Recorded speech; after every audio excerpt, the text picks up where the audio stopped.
At ngayon guys, nandito na naman tayo sa ating manukan. Ito po ay egg layer natin. 200 pieces po ito. At sa ngayon po ay nagsisimula na silang mangitlog. Dahil mula po nung dumating ito sa akin ay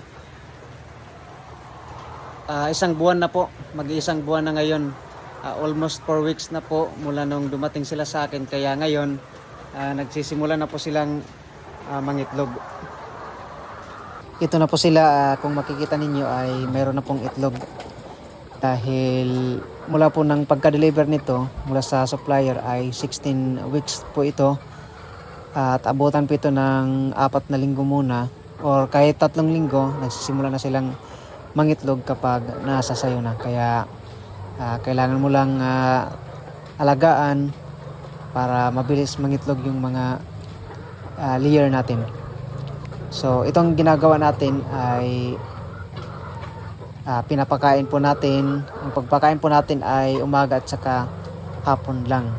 At ito naman ay base sa suggested feeding program para sa mga layer natin. Hello guys, ayan, tayo po ngayon ay ayan, tayo po ay nagko-collect na ng mga egg ng ating RTL chicken. At yan, so mahigit 2 tray na po yung nakukuha nating itlog kada araw. Dahil mula po nang dumating itong ating RTL chicken ay 5 weeks na po ngayon mula nung dumating. Kaya siguro ay nasa 20% na po yung nangingitlog sa ating RTL chicken. Dahil ito yung nakukuha nating itlog. Mahigit 2 tray na po yung nakukuha nating itlog. Hello, magandang hapon. Yan, mangunguha tayo ngayon ng mga itlog. Yan o. So, mag-harvest tayo ng itlog ngayon. Isang araw na itlog nila ito.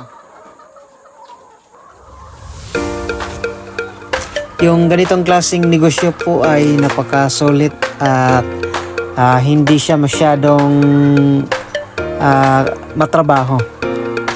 No, kailangan mo lang magpakain umaga, tapos hapon, tapos kung may mga itlog na ay kailangan mong i-harvest.